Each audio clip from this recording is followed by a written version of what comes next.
All right, everyone, welcome back. We just talked about the tiering of the college football world. Definitely a little bit of a tough thing to do around this time of year, but I feel like in 2 weeks we'll have a much better idea and we'll probably revisit that segment. But let's get into the winners and the losers from this past weekend. Definitely a huge weekend with a lot of winners and a lot of losers. But at the end of the day, I have 8 for you guys right here, so let's go ahead and jump into this. And I think the first one is pretty self explanatory, frankly.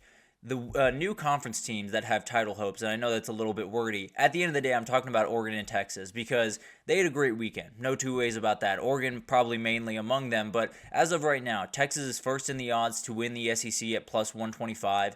Oregon is actually tied with Ohio State right now at plus 145 to win the Big Ten. So these are the teams to beat in their new conferences, which sounds absolutely crazy. And obviously, if Texas falls to Georgia this weekend, that will change in a hurry. But at the end of the day, these teams have come into their new conferences where a lot of people said they would have to adjust. A lot of people said they weren't ready for the physicality, this, that, and the other. And they've handled it beautifully. And frankly, I think it's more a testament to what Dan Lanning and Steve Sarkisian have done with those teams because if you were watching, if you showed behind the scenes of those two programs, you'd see what was being built. It was absolutely incredible what Steve Sarkisian was able to do. I mean, when he came into Texas, I believe they had 7 or 8 offensive linemen that were actually scholarship offensive linemen.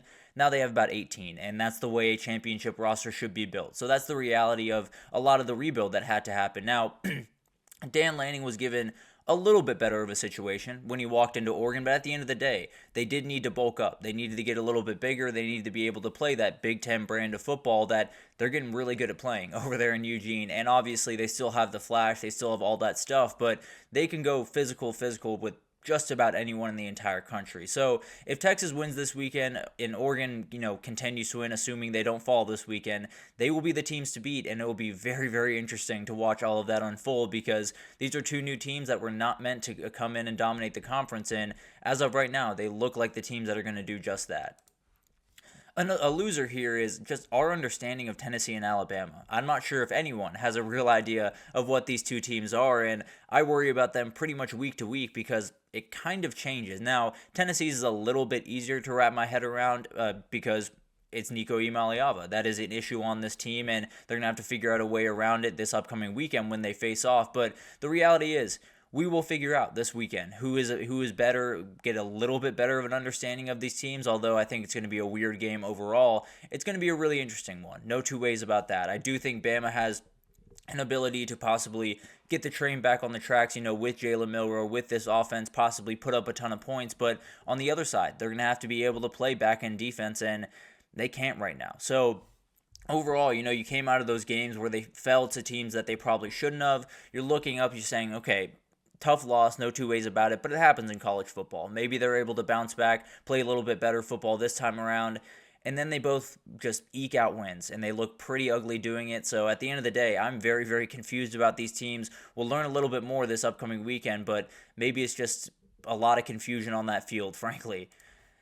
And then we got a winner. If you love Big 12 chaos, you got plenty this last weekend, and frankly, I don't think it's stopping anytime soon because the reality is we had a chance this weekend to kind of get things under control, to get an idea of what the Big 12 is going to be going forward. That didn't happen at all. If Utah was able to knock off Arizona State, that would clear out some teams. Arizona State beats Utah. And then if Colorado was able to beat Kansas State, that would probably knock Kansas State out of the game. And then KSU beat Colorado. So we got a lot of things to figure out over there. We do have 3 undefeated teams in that conference or in conference play, and then 5 one-loss teams. So your guess is as good as mine. I have no earthly idea the way this conference is going to go. There are a couple of teams that are separating in Iowa State, BYU, and I suppose Texas Tech. I'm still a little bit worried about that team, but I do think it's one of those conferences that we're just going to have to hold our breath and see where it lands at the end of the day. Going to be incredible down the stretch, and definitely pretty much every game in this conference is going to matter going forward. So it's going to work itself out. I tend to believe so, but it could get really, really interesting before it works itself out. That is for sure. A loser was all of the SEC Tier 2 teams because the reality is things got thinned out just a little bit this past weekend, and it wasn't necessarily that you lost a ton of teams from the top. The only team that really left was Ole Miss, losing that game to LSU. feel pretty confident that they're not going to factor into the SEC title race, at least very aggressively. Then you get to Georgia, you get to Tennessee, you get to Alabama. Georgia's defense looks fairly benign against Mississippi State, and we're very, very confused about where they stand going forward. Alabama continues to have an issue just keeping their foot on the gas, and some crazy things kind of got in the way there, and I'll get into that a little bit later. And then Tennessee continues to eke out wins just running the ball and playing defense. I'm very, very confused about what these teams are. There's a world where, Texas just separates. They beat Georgia this weekend and everyone else is kind of just playing for second. I'm a little skeptical that that's going to happen. I'll be totally honest with you with just how good the other teams are. But at the end of the day, all of these teams seem to be kind of just fighting over wins, not playing really, really clean football. And maybe it's enough to just open a door for Texas to kind of take over the conference. It'll be really, really weird to watch, but it could be a little bit of cannibalism, and maybe it affects the CFP look at the very end of the year. So definitely something to watch, and we will keep our eye on that throughout the year. But a winner was home field advantage, because the reality is there were a lot of places just on absolute fire. Eugene, Oregon was absolutely crazy throughout that entirety of the game. In fact, Josh Pate, who was there this past weekend, said it was the best atmosphere in the Big Ten. Can't confirm nor deny, but I mean, he's been and I haven't, so I'm going to roll with him for that one. Oregon got a big-time win at home. LSU's atmosphere was absolutely massive in winning that game against Ole Miss down the stretch. And then we can argue, there's talk about USC just doesn't count, frankly. Losing at home USC losing at home is not that big of a deal. They don't necessarily have the home field advantage that you would like to have, so not necessarily worried about that. And also, another thing, I think Bama and Tennessee were on the road. They probably would have taken the L in those games. So definitely something that you probably wanted to be at home this past weekend, because if you weren't, there were a lot of teams that could have gone down and a lot of things that could have gone very haywire the last little bit. Bad time management in big games was incredible this past weekend. It was all over the place. There were so many different things that were really, really bad, but I want to zero in on the USC final drive in regulation and the final drive for Ohio State in regulation, but in the game as well. The handling of the final drive for USC was just downright ridiculous. They were on the Penn State 49 with 1 minute 27 seconds left with timeouts in their pocket. They run the ball for a 2-yard loss, they pass the ball inbounds for 6 yards, and then they throw an interception. Those are the only plays they ran. They threw the interception with about 10 seconds left on the clock, and Lincoln Riley after the game said, we didn't want to give them another possession, we didn't want to put the ball back in their hands.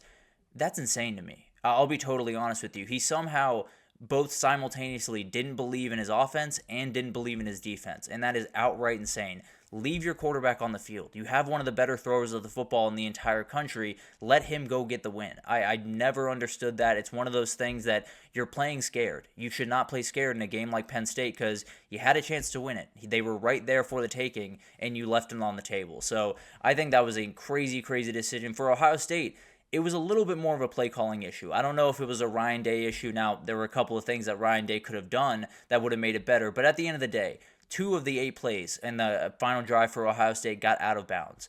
That cannot happen. And a lot of them got short of the sticks. So the clock kept moving. You didn't even stop it to reset the ball. It was absolutely insane the way that they handled that with not a lot of time on the clock. So that's on Ryan Day. That's on Chip Kelly. That's on Will Howard. It's on all of them. But at the end of the day, you put them in a much tighter spot than he had to be at the end of the game, where you probably could have had 25 seconds on the clock when you got down there. But the way they handled that final drive from a play calling perspective was just outright terrible, in my opinion at least. And then the winner, the teams dodging a late season gauntlet, feel really good right about now. And I think this was another week that just kind of confirmed that more and more, because you take a peek at the rest of Georgia's schedule compared to the rest of SMU's schedule.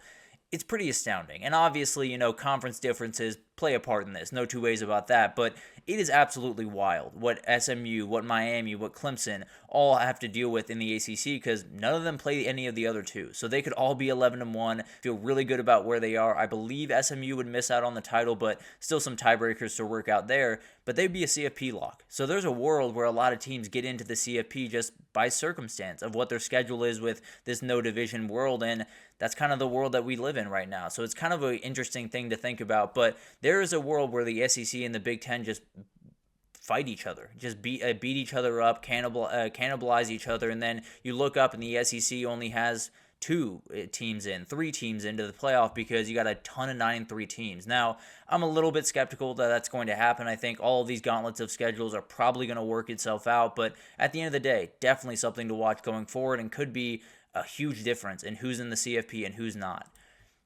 And then we got officiating. I think everyone understands that this past little bit was downright terrible. But at the end of the day, we have a couple of examples. I think the Oregon-Ohio State game was a pretty good example of a couple of them.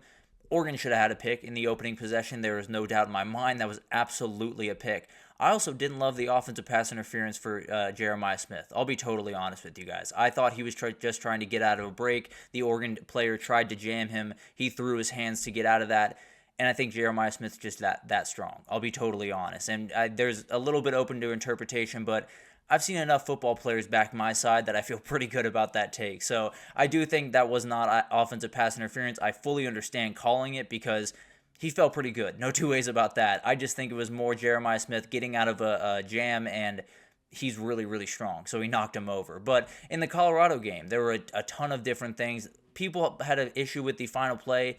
I tend to believe it was pass interference. A tough way to lose a game, no doubt about that, but I do think it was pass interference. And then Penn State could have easily gotten defensive pass interference a couple of times in that overtime game. So it's a huge issue in the sport. I saw Joel Klatt talking about it earlier this week. We just have to get a centralized body governing this stuff because the reality is they're just officiating this game totally differently depending on what part of the country you're in. And that cannot be the case going forward. Something that absolutely has to be fixed, and it's not necessarily a Herculean effort to fix it, but we'll figure out what happens with that going forward. Definitely a crazy weekend with a lot of winners, a lot of losers, definitely some in between. That's very confusing, but at the end of the day, we will continue to break that down as the season goes on. Definitely a lot of changes week over week as we found, but let's take our second break here, and when we come back, we're going to do some Week 7 superlatives. We'll give out, I believe, 6 here, statement of the week, Heisman performance of the week, everything in between right after this, so stick with us.